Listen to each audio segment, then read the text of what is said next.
right center. That ball is gone into Monument Park. What's going on, everybody, and welcome to the 7th episode of the Monument Park podcast. I'm Cole Weintraub. That's Luke Pravacci.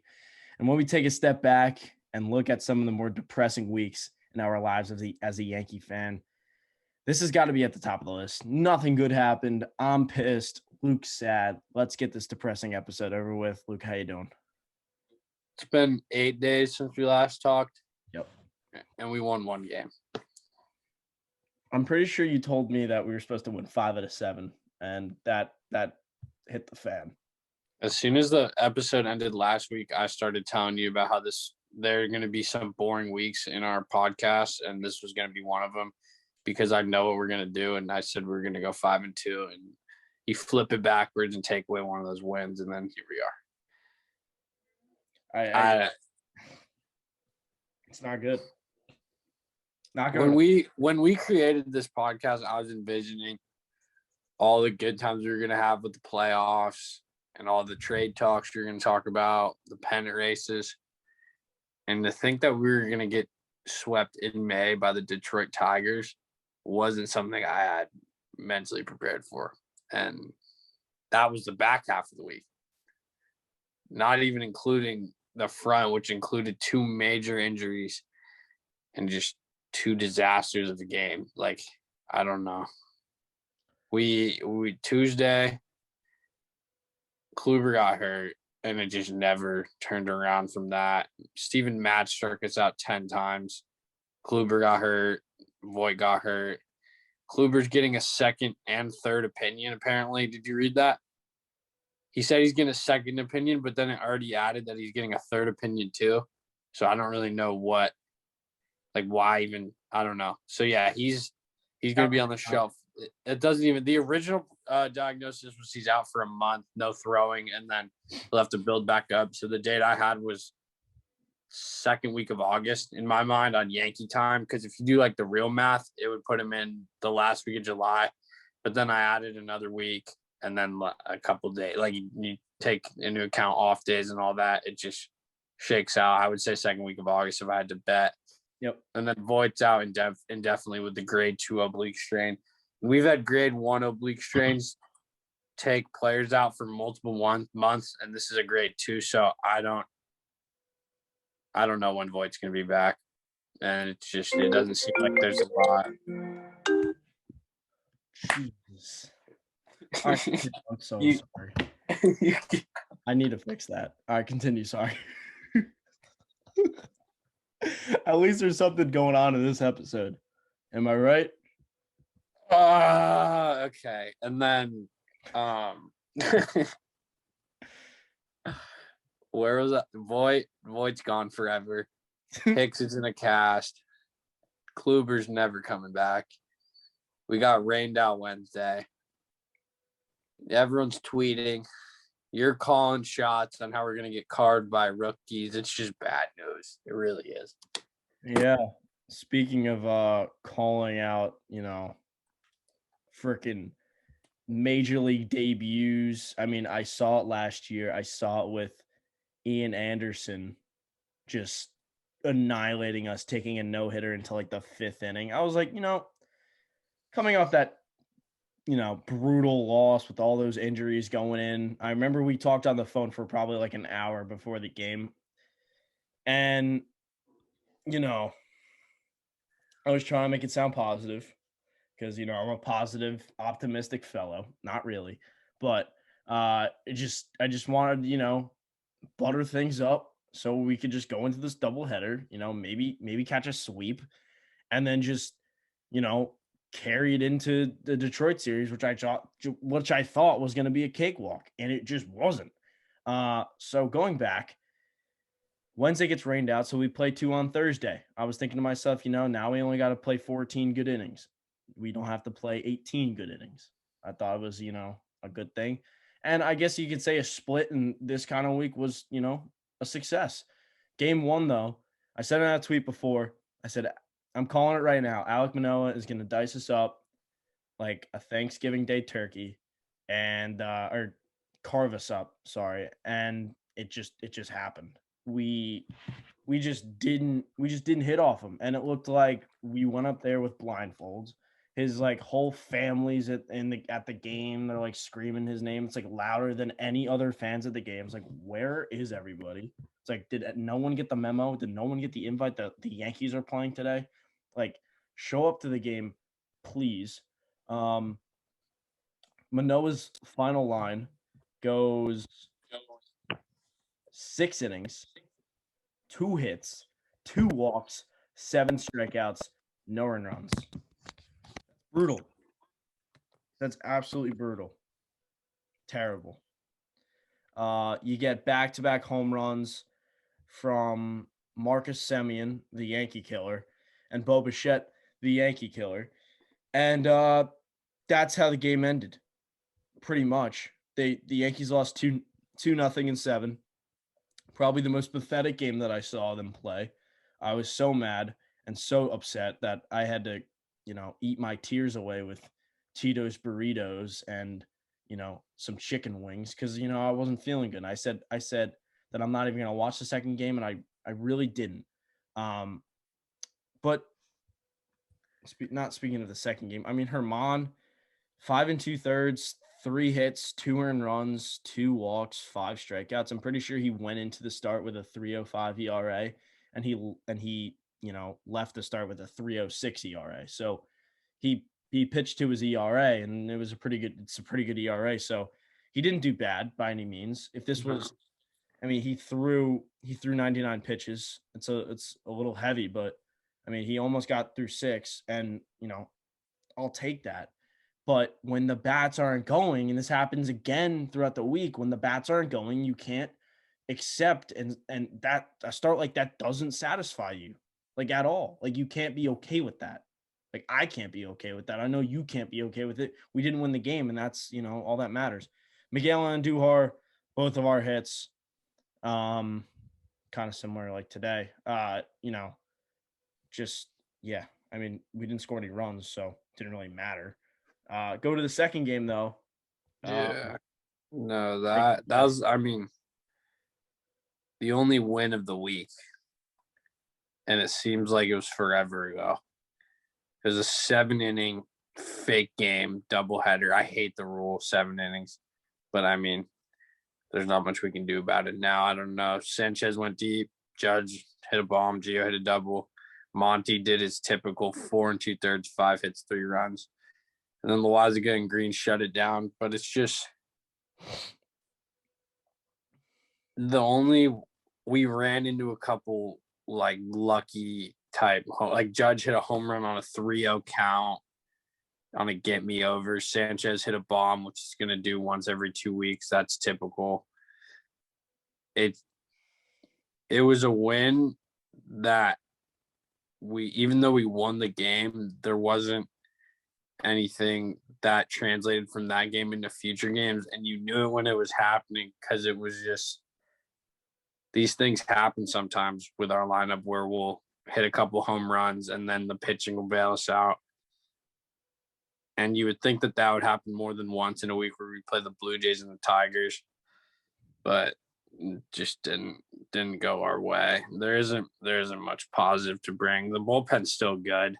That's really the only thing that's been lights out all year is the bullpen. The offense has lost us games. The starters have not done their job at times, but at the end of the day, it's been the bullpen who's been carrying the weight. And when that falls apart like it did in game 1 against the Tigers, that's just when it's rock bottom. Yeah, I mean, quick thing about that last game. So Stanton gets activated on Friday. Pretty sure that was the Friday. Yeah, Friday when we go to Detroit. After playing a doubleheader, going overnight to Detroit probably wasn't the best thing, but I mean it made sense. And Florial, he had his second 1-for-3 appearance in his major league career, and he gets sent down again. The guy's hitting 333. I mean, he's on pace for the Hall, so just putting that out there.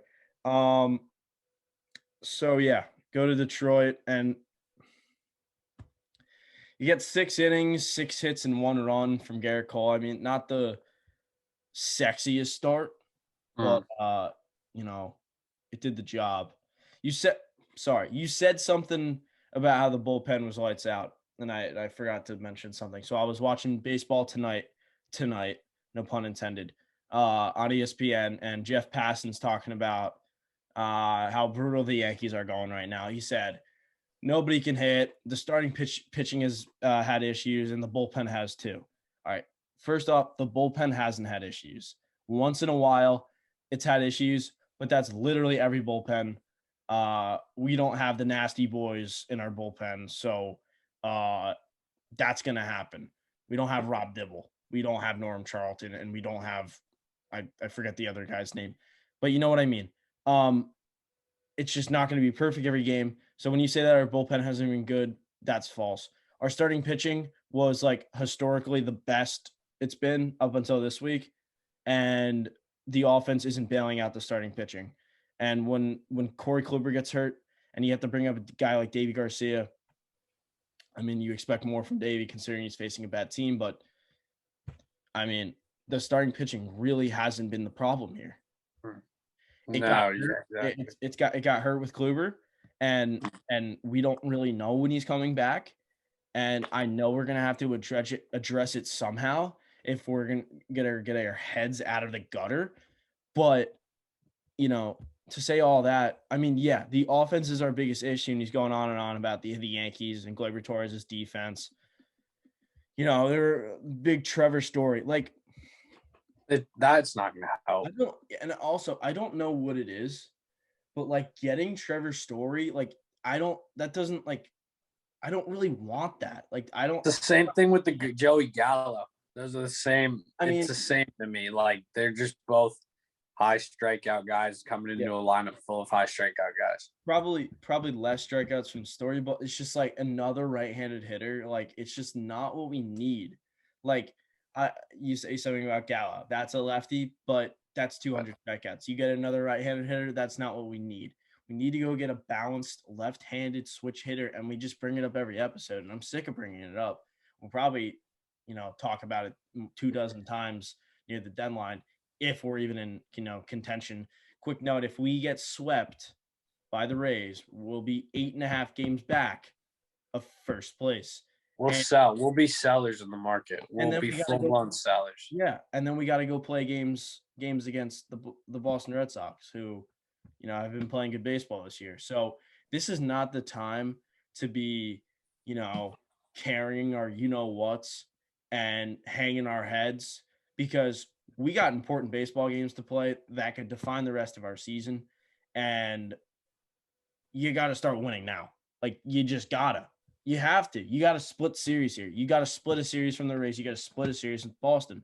I don't know if Boston's it might be only 3 games. Whatever. You split the Rays series. That's what you got to do. I'm jumping way ahead. Game 1. Yeah. This is the most important week I think we've had so far.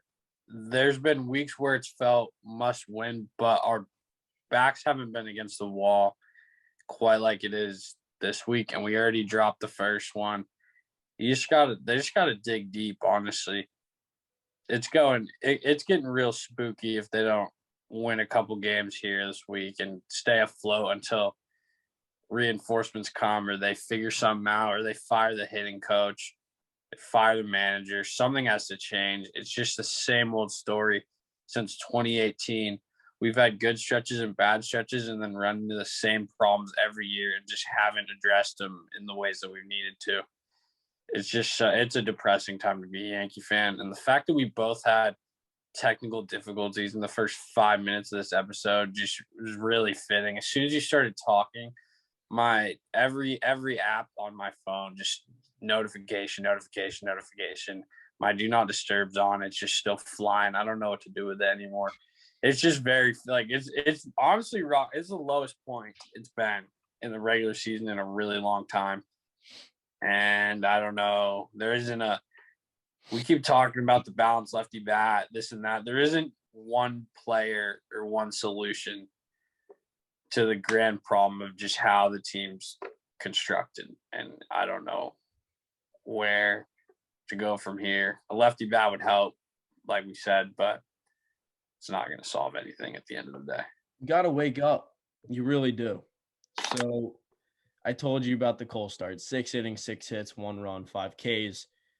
You know, Detroit's seen him about 24 times in spring training, a dozen times in spring training. So they know Garrett Cole. These are all the same players. You know, fine start. Brings his ERA down to 1.78. Like, I'm not complaining. You go to the bullpen, you get an inning from Peralta, you get an inning from Green. Game's 1-1 after Casey Mize just, shoved. And once again, another pitcher that we haven't seen before who just destroyed us. Like, I don't understand it. I don't know if it's a curse or they're just straight up stupid. I don't know. We keep saying this about people we haven't seen, and then you see Rich Hill, who came in 41 years old. Everyone's seen him 30 times in his career, and he still carved us. He had 49 pitches in the 5th inning today. It might not even be that we haven't seen these people, or we have. It may just be we can't hit in general. It may just not matter. Honestly, I'm getting to that point where we can't hit anybody.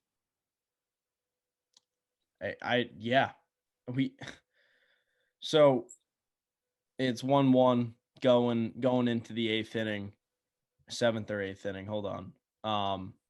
No, the 8th inning. This was a brutal. Wait, I'm sorry. I'm tripping. Hold on a minute. Pardon me. The wild pitch. The 9th inning. So going 1-1 going into the 9th.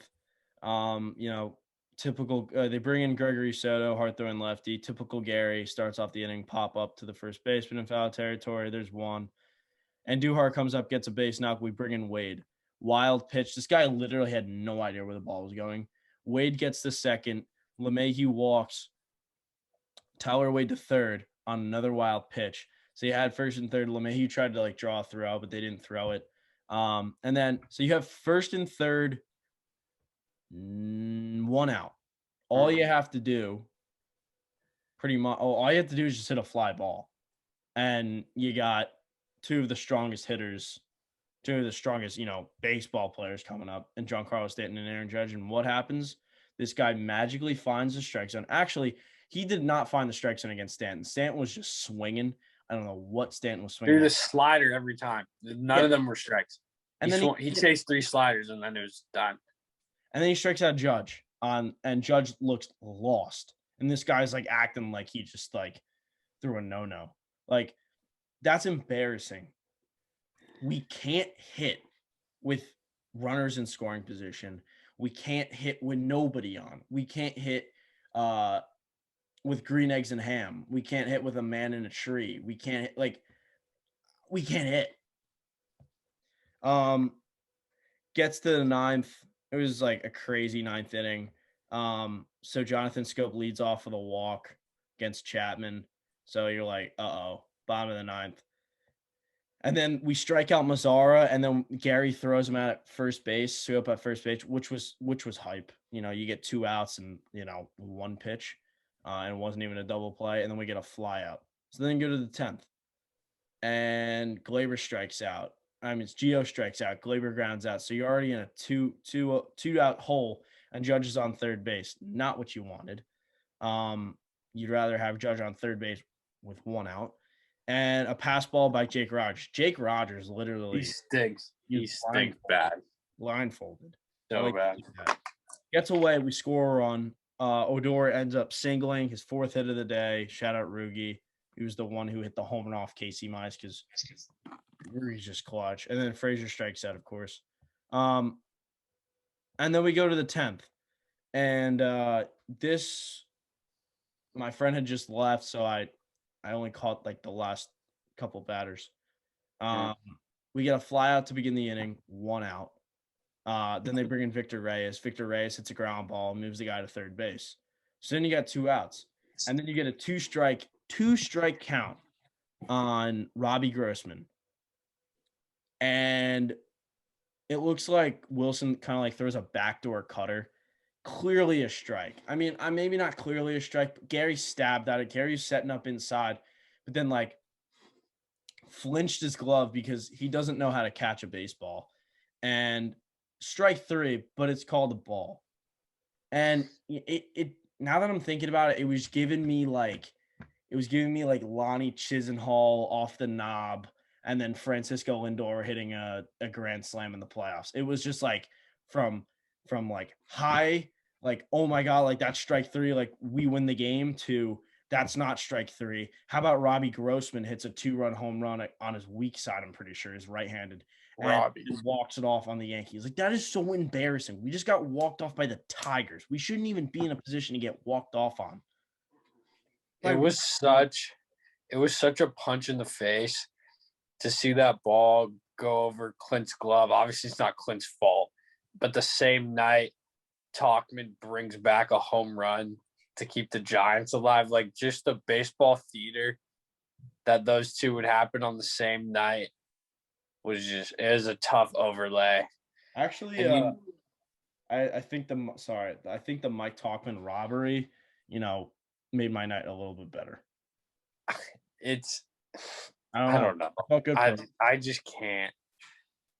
I just can't have every Giants fan in my town sending me the clip while we're losing to the Tigers. And they're not even malicious with it. Like, they're sending it to me out of pure joy that they're happy that their team's winning. Yep. And we're just sitting here getting carved by every guy the Tigers have, getting swept. And it's terrible. It really is. There's no excuse. And I knew as soon as that 2-2 pitch was called a ball that it was over, because you can't – Justin Wilson doesn't have put-away pitches. He was just throwing fastballs up. Nothing, no confidence. The pitch calling, no confidence. Gary had no confidence in him. He had no confidence in himself to shake to an off-speed. I mean, I don't have confidence in any of them right now. It's bad. It really is bad. And then after that demoralizing game one, game two, Davey went 4 1/3 with 5 hits, 5 runs, 4 earned. Glaber he had 2 errors. It seemed like he had 12 errors the way Twitter was blowing up. He looked awful, throwing temper tantrum. Huh? Was that game? I'm pretty sure that was game. Oh, 3. You jumped game 2, but game 2. Oh, yeah, no. Bad. But Davey pitched game. I think I typed the game 2 notes on the game. Davey went 4 1/3, 5 hits, 5 runs, 4 earned. We had 3 hits. You said earlier that the first game of the doubleheader with the Blue Jays was the lowest point or the most embarrassing game of the week. I think this one was. We had no fight at all. Nothing. 3 hits against Turnbull. I know he threw a no-hitter, but come on, dude. I didn't really get the chance to watch this game. Me neither. But I didn't watch a pitch. Even checking in, you just knew it was dead. No life. They punted these last 2 games, to be honest. The lineups were terrible. There's nothing you could do with the injury. Like, once Voit went out, it just felt like they just came up with a new lineup every day, just shuffling guys in and out, trying to find something, and nothing worked. There was no bright spots of this series, especially this game. This game was awful. Yeah, this isn't like next man up mentality anymore. It's like just play the same crappy player that we know is not going to do anything. At least with the next man up is like you were bringing in a guy that was either Kendrys Morales or Breivik Valera, and they were coming in and doing like stuff that like you wouldn't expect them to do because these weren't like players that people had seen in a while. Like Cameron Maben, like Gio Urshela, like they were coming out of nowhere. Now our solutions like Mike Ford and like somebody that's not producing. Like we need different looks. You know who has different looks and has the best freaking record in all of the major leagues right now? The Tampa Bay Rays. They run out a new lineup every freaking day. It doesn't matter who's hitting leadoff. It's Brandon Lau. He's hitting like a $160, but it doesn't matter. It doesn't matter because they're smarter than everyone else. And then when we try to be like them, we fail. So, it's just so angering. It's like, I don't know what's going on. I don't know what we got to do. Do we got to bat DJ like 8th? And do we got to bat he's been bad. Oh, my God. Him, I think Glaber's hitting 265, Gio's hitting 266, and Glaber's hitting and DJ's hitting 267. Other than Judge, they're all floating in the 230 to 260 range, and it's awful. They're just all awful right now. No bright spots. Huh?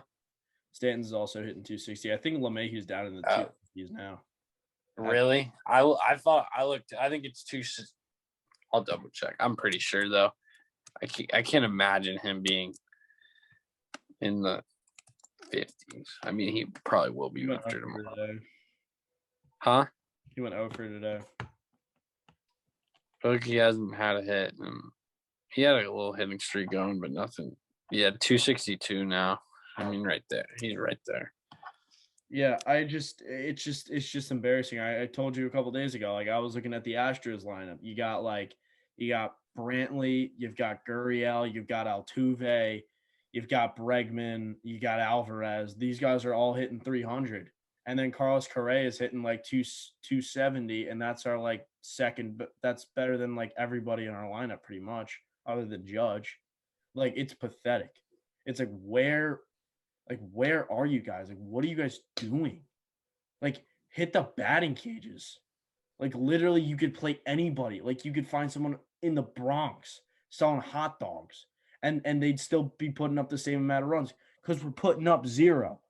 I'm pretty sure my dad told me it was like the last 8 games the Yankees have put like something of the last 8 games, maybe 3 or less. Or the average was like 2 or less. Yeah. Like some crazy. And Glaber, here's a quick note. He has like the second lowest exit velocity of any player in Major League Baseball. David Fletcher, the only one lower. His average is like 85 miles an hour off the bat. What is that? Insane. What's going on? Hitting coach. We need a hitting coach who can. I feel like every professional baseball team needs a hitting coach who can find a flaw when their hitter goes from hitting like 38 homers 2 years ago or whatever he did to hitting an average exit velo of 85 miles an hour through 2 months of a season. That has to be mechanical. There's no excuse for that. And that's not a common occurrence. People don't just fall off like that. But it's felt like lots of our team is doing that. Other than the first inning today, there wasn't even really hard hit balls. I thought we were gonna have a good day in the first inning, hit a couple balls hard off Hill, and then it just didn't. Just roll over, pop up. Yep. We lost. I mean, you could honestly just throw Marcus Thames in the lineup at this point. Like it doesn't even better. Like career 246 hitter. I'd say that's pretty good compared to everyone else. I'm just messing around right now, but yeah, totally need a new hitting coach.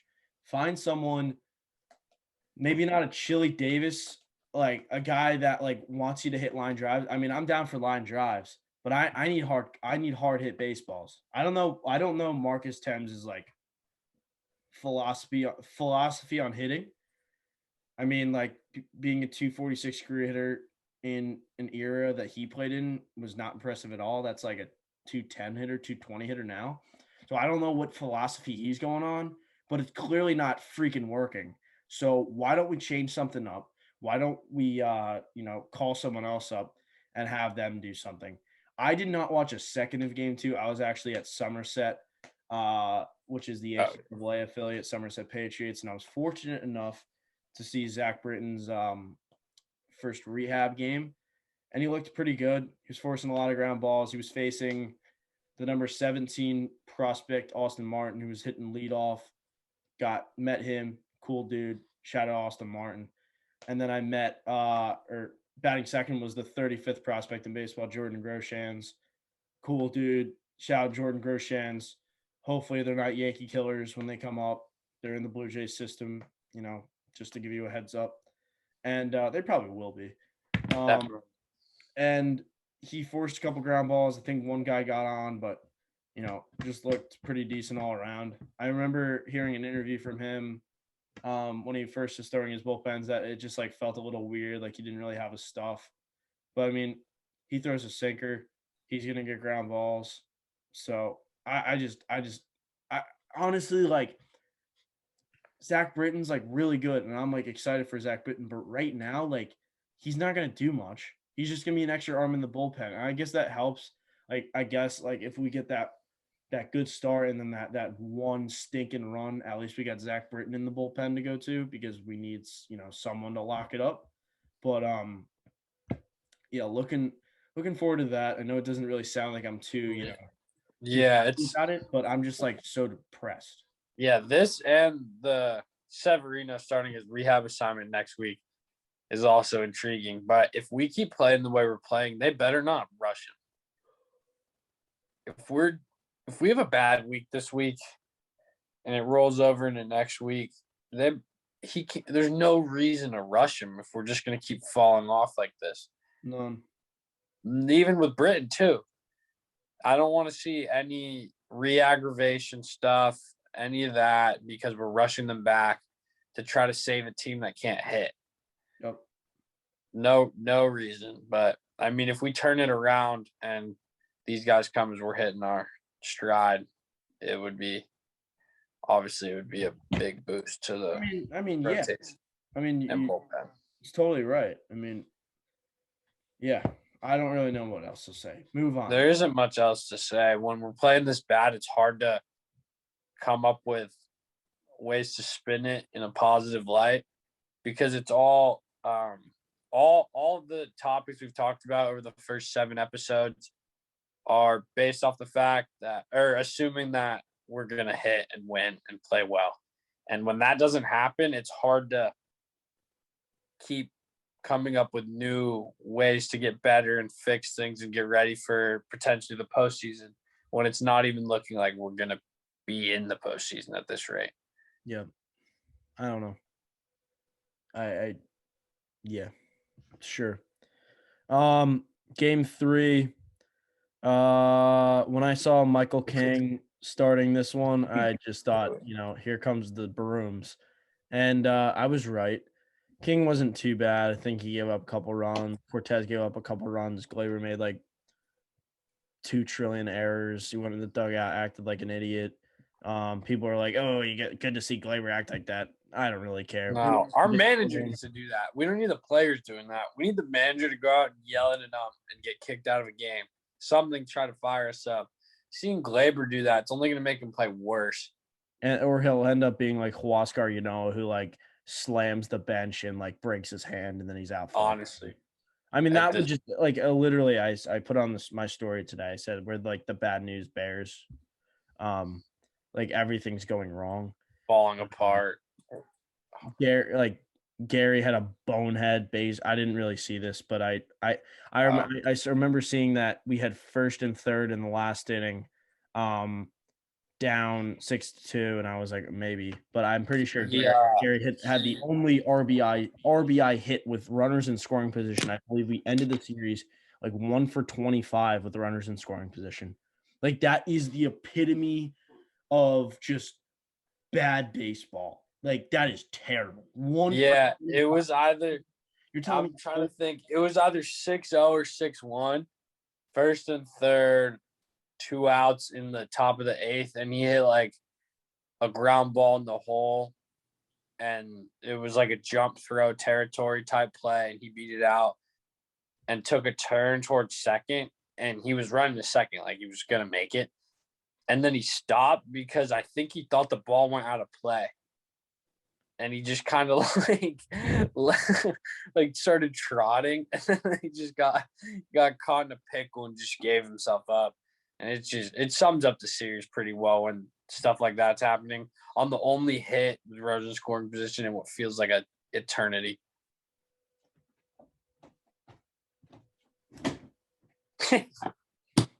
It's bad. It's getting really. I don't know that I've ever felt like this off a single regular season week in Yankee baseball. Yeah.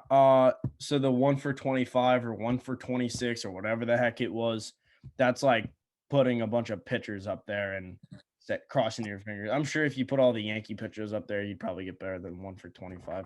Yeah, because Garrett Cole would get 2, and then go. No one else is doing anything. It's pathetic. And look at this. We're already at the last game of the week. Just like that. It's gonna be Time flies when we're having fun. quickest episode ever. We're trying to be done. Done with this week. Turn the page. I was actually at this game. I go there. Shout out Jonathan Loizaga. Got me an autograph, yes, sir. Nestor Cortez toss up, yes, sir. It was just good to be back in the Bronx. I was happy about it. I felt good. Maybe it was just because I was there. I was feeling good before the game. I was like, you know what? Put all the differences aside. Maybe we'll just break out of it. Maybe we'll just wake up. We are playing the Rays. We don't like the Rays. So why don't we just relax, just go play baseball? I mean, we played baseball, but we didn't play good baseball. Wasn't very good. Yeah, exactly. So we hit the ball hard off Rich Hill. We did. He settled in. We were swinging early in the count, so that's why his pitch count was so low. It was a lot of first pitch swinging, so his pitch count was really low. But there were times where I liked the swings. Like Judge had a hit in the first inning, and then Judge hit a ball to the track. And then he hit a line out to center. He put 3 good swings today. But then Stanton was so bad and he was awful. God, just terrible. He just looks like I don't even know if he has a hit since being back. He's been back 4 games and he's probably 0 for 16. Buddy. And then I believe I gotta pull. Gio and Glaber looked kind of really bad today, to be honest. Gio and Glaber, yeah. They did. Just not top to bottom. It's hitters 5 through 9 haven't produced anything, it seems like, other than the occasional home run like we saw from Miggy today. Miggy quietly had a good week, to be honest. Yeah, he did. I'll pull up his numbers from the last 7 games. Here they are. He's looking like he's gaining his confidence back, which is good. Only bright spot from the hitting side of the week was him and Judge. If we get some out of Andujar, that could be if we ever turn this thing around, he would be a good piece to add to it. But like I said earlier, it's no point in getting excited for him coming and contributing to a winning team when we're not winning. It's actually kind of funny. So I'm looking at his last 7 games. He's hitting 261 the last 7 games with a 261 on base percentage. His last 15 games, he has a 302 average with a 302 on base percentage. And then in his last 30 games, he has a 242 average with a 242 on base percentage. Does he not walk? Does he have a walk on the year? I would be surprised. He doesn't have 1 walk in 66 at-bats. That's horrible. At least it's not Hicks trying to walk every at-bat. Yeah. Honestly, at this point, swing the bat if it's in the zone. But what can you do? That's crazy, though. That is funny. I knew he was a free swinger, but dang. That's on a whole nother level of free swinging, in my opinion. I mean, I don't really know if I have to have an opinion. That is free swinging. Yeah. So I remember we had a hit in one of the innings. So, I mean, Tyon, I'll just start with this. Tyon, 5 innings, 5 hits, 3 runs. Take that. Yeah. I mean, in the moment, I was booing him off the mound. I said, "Hey, JMO, thanks for nothing." But if I look back on it, 5 innings, 5 hits, 3 runs, 3 walks, 5 strikeouts, gave up a home run. If you're gonna look at it, cheapy too. The ball would have only gone in the Yankee Stadium. You didn't hear that on the broadcast. You were at the game, but any other ballpark in the league, that's a fly out. So exactly.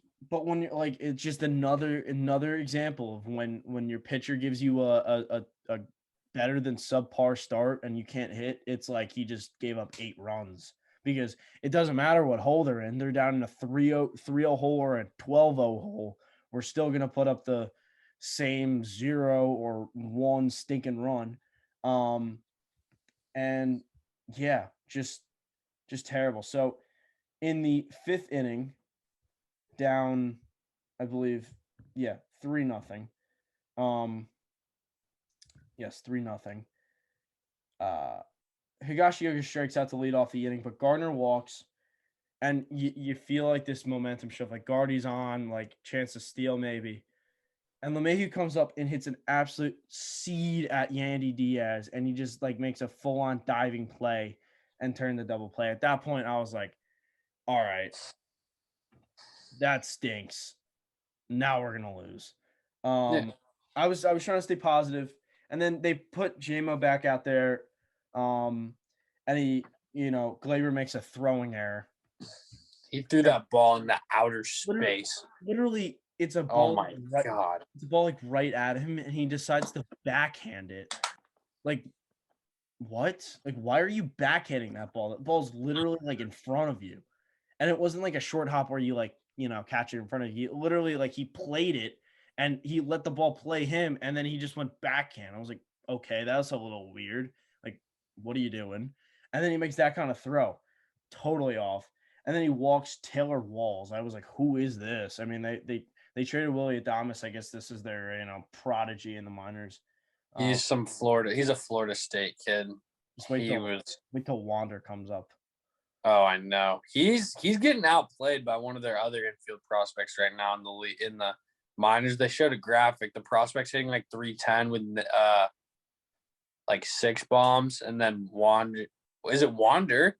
Wander. Like, okay, yeah, he's hitting 270 with 4 bombs, more strikeouts. I don't know. It's weird. Maybe he's hitting a little bit of a funk, but when he comes up, it'll be bad news. I already know. Ooh, a 270 funk. I wish we could have had more of those on the Yankee lineup. I'm sorry. We have one guy hitting above that with significant at bats. Yep.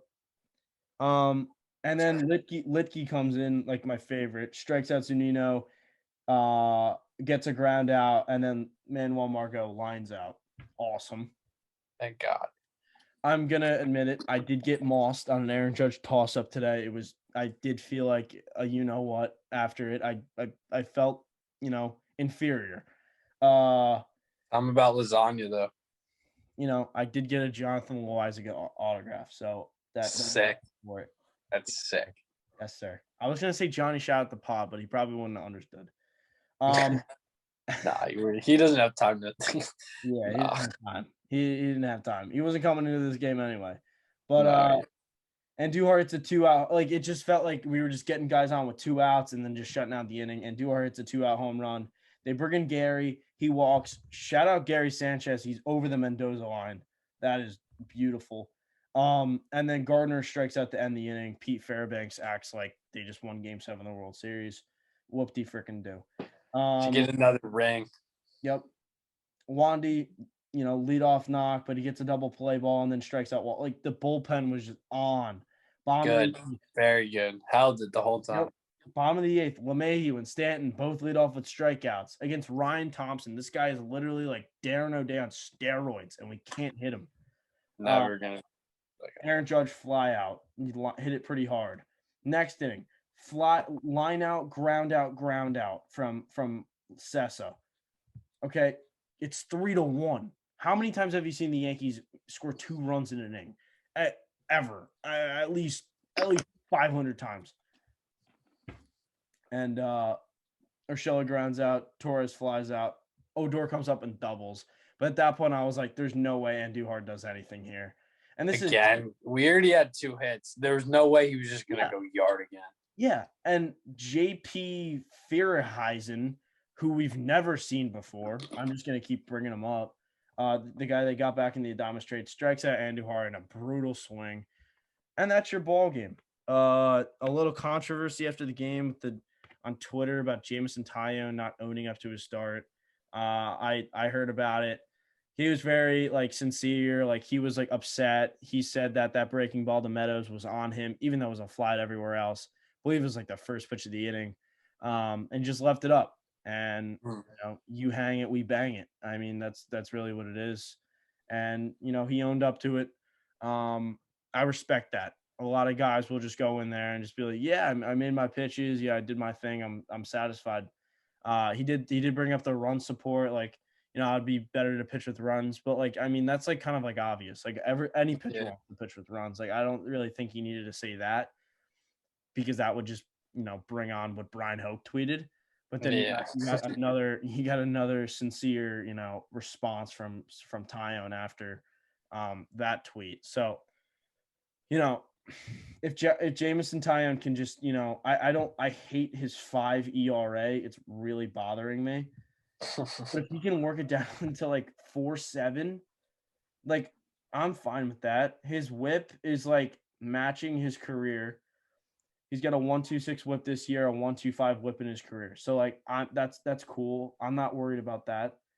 But he's a 3.8, career pitcher, and his ERA is 5.1 right now. Like he needs to Get it get together. that down. He needs to pitch like he used to. That'd be nice. Drafted between Harper and Machado. Fun fact. Yeah. And look at those contracts.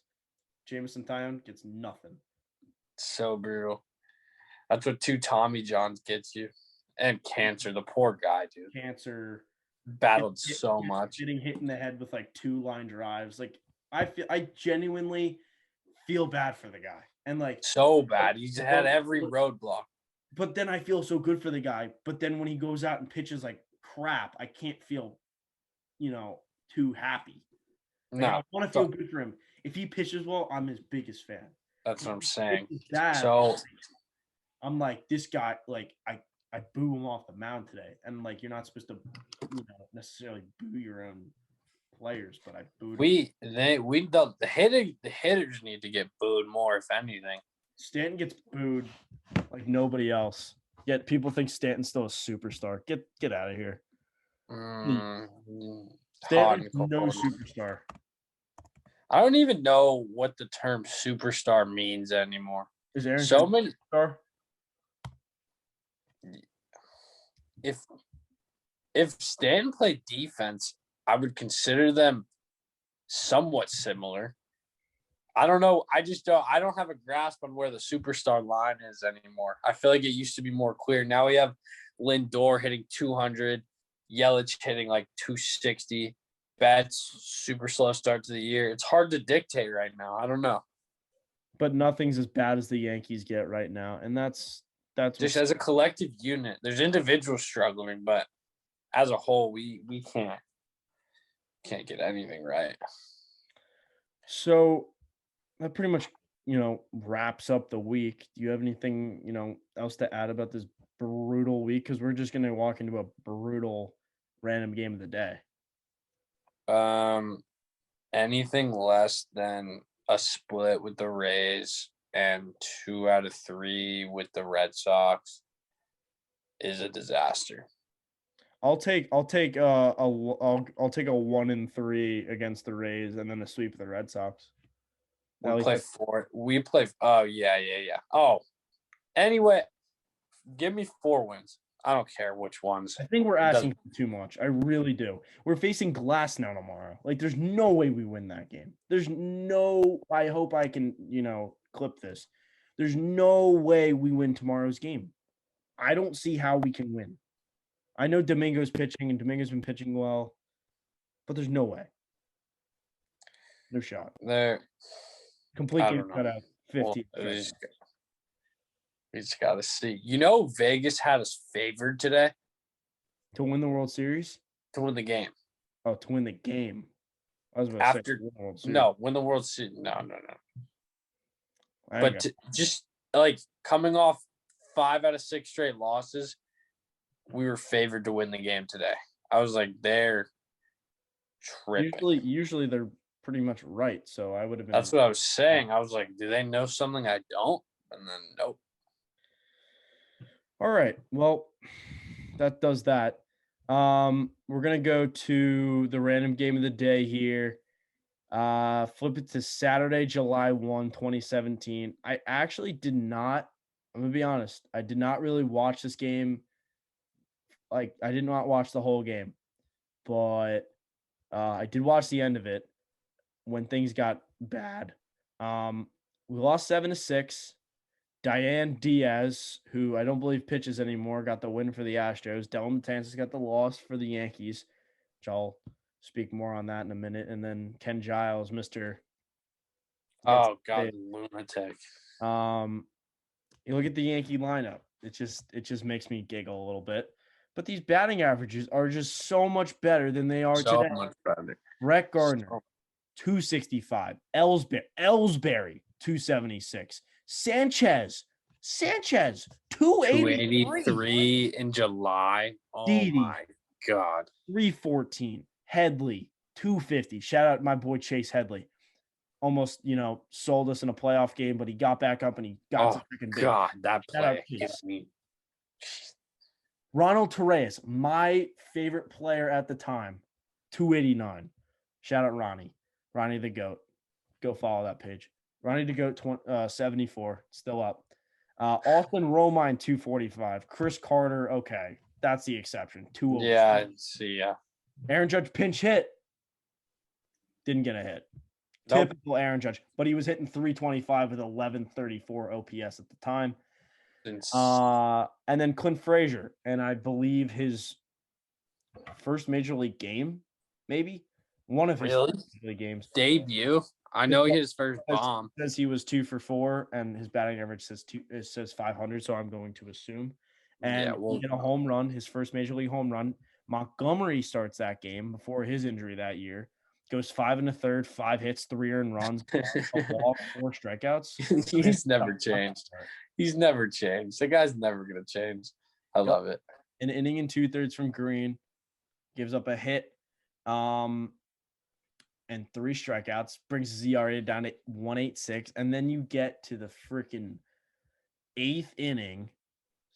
Yeah, 8th inning, when just all hell breaks loose, and just horrible. I was reading it to Luke earlier, and it's just bad. So I'll just break it down. So to start off the inning, Betances is facing the 1-2-3 Springer, Altuve, Correa. Strikes out Springer, walks Altuve. Altuve steals second. Altuve steals third. Thank you, Gary. Wait, was that Gary or was that Romine? I feel like Dellin. It was Romine because Gary was DHing, but I don't think you can fault catchers for Dellin.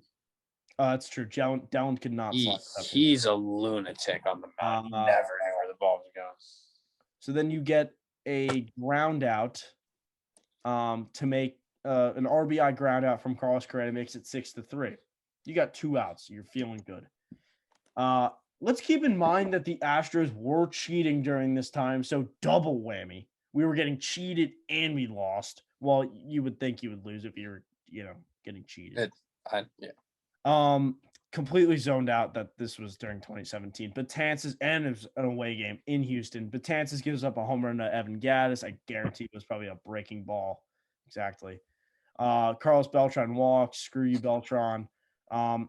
Reddick picked off at first base, but safe on an error by the first baseman. And he got to second. Then he stole third. And then Marwin Gonzalez walked. So you have first and third. Chapman comes in, faces Gurriel, hits a double. Reddick scores. Gonzalez scores. And then he strikes out Bregman. But brutal. So now the Yankees are down 7-6 after coming into the inning up 6-3. 6-2, I thought even. Sorry, 6-3. The Correa ground that made it 6-4. Oh, okay, yeah. Then yeah, you're right. Judge, Frazier both hit foul pop flies for outs. And then Gardy comes up and whacks a single, but overruns first base, kind of slips, and then just gets back picked at first base. Slips, tries to go to second, kind of like the Chase Headley play, but just gunned out. And that was got turf monstered, killed them. Just losing, and some more losing. I mean, there's all you can say. We got Glasnow tomorrow, and we got McClanahan. I'm thinking combine the 2 stat lines. I'm thinking 16 innings, 35 strikeouts. Bro, I don't think McClanahan's gone more than like 5. He gives perfect opportunity. Perfect opportunity to go more than 5 innings against your New York Yankees, my New York Yankees. Have we seen him before? Probably not. So just add 3 extra innings onto that stat line and give him 5 more strikeouts. So what is that, like 8 innings, 12 strikeouts? I say that's about right. It was so hard to do this today. It really was. And we're so We came into it, I feel like we had a little positive attitude coming at the beginning. Technical difficulties get in the way, and then you just really start breaking down the individual games and what happened in them. Just such a mood kill. Totally. Such a mood kill. Like, I don't even want to edit this. Like, I'm just not motivated. Like, I'm not motivated to post this, but we're just going to do it anyway because we have to. That's all part of the podcast, baby. Oh, God. We'll go back. We'll listen to this when we're on the train going to the parade. Just be like, wow, how far have we come? Parade for the Mets, or if the Mets win the World Series, I'll transfer schools. I won't go to Ball State University. I won't. I'll come back to California. If you know me, you know that that's not in my current plans. We'll just leave it at that. Clip that. No, I'm just playing. Yeah, I'd like to thank everybody who has served for our country. It was Memorial Day. Oh, yeah. Thank you. Shout out everybody. Shout out the long weekend, if you know what I mean. Oh, that was on. I know, we're not going to talk about it, but just shout out the long weekend. Follow us on social media, Monument Bark Pod. We're on Spotify, Apple Music, wherever the frick you get your podcast. Give us a like on YouTube or a 5-star rating, good review on Apple Podcasts, or just download it. Anything helps. We're just a couple kids trying to make it at the end of the day. There we go. And hopefully one day, like you said, we listen to this episode and it just makes us laugh, especially the technical difficulties. That's definitely going to be one of the funniest parts of this episode. But yeah, that concludes yet another episode on the Monument Bark podcast, and we will see you next week. Later.